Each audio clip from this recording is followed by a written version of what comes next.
All right, gang, we're back with our CrossFit and at-home Metcon for Monday, June 21st.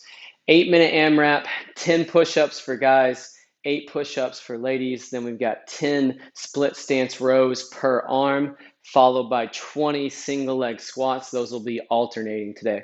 On those push-ups, or actually on the workout as a whole today, it's our deload week. So we want to be moving fast throughout these 8 minutes, but we don't want to push our load or push our degree of difficulty too high on any of these movements so that we're having to break up these sets. So push-ups, if you're having to break this into more than 2 sets, I would elevate your hands up to an object. Movement standard here, hands just outside the ribs, feet together, keep that stiff plank, touch your chest to the ground, but keep the legs off the ground. Make sure that we're not snaking up and make sure that we're not shorting our range of motion. Full range so we can get the best work we can for that shoulder. If you're struggling there, if you're having to break it up into more than a couple sets, elevate those hands up to a box, still using that same or that full range of motion, keeping that plank contacting right there about the ribs. After that, we've got 10 split stance rows. On these, select a weight today that will keep you moving for 10 reps unbroken every set. So it doesn't mean that this should be easy, but you should be confident that even at the end of the workout, you'll be able to get through 10 each hand without setting it down. On those, remember to push our hips back. So we're going to have some knee bend. Whichever arm you're pulling with, that's the foot that's going to be back.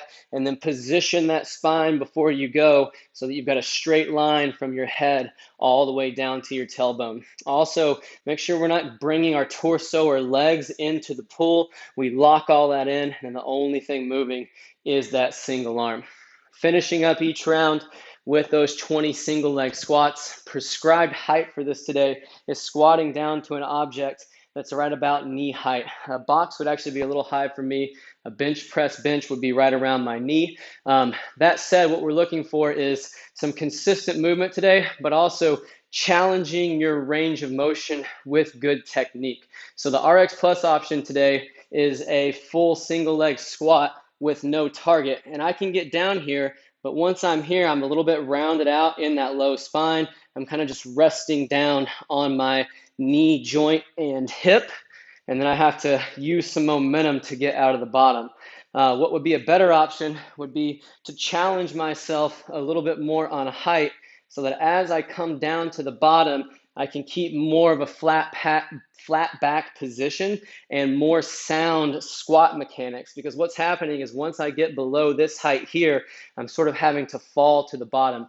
And that's what you see with a lot of folks who do those unassisted single leg squats. They can get through the reps, but they're not so pretty, putting pressure in places that it doesn't really need to be. So my goal for you today on these, pick a height that will keep you moving, but don't just go right at knee height if that's easy for you. Challenge your height a little bit, grab a short box, something that's gonna make you get deeper, but still maintain those good squat mechanics. 8 minutes, we've got 10 push-ups, 8 for ladies, 10 on those bent over rows per arm. Pick a weight that keeps you moving without setting it down, and then pick a height on those pistols today or those single leg squats that bring you down a little bit deeper, maybe than what you're used to, but also keeps your technique sound. Good luck, and we'll see you back for Tuesday's workout.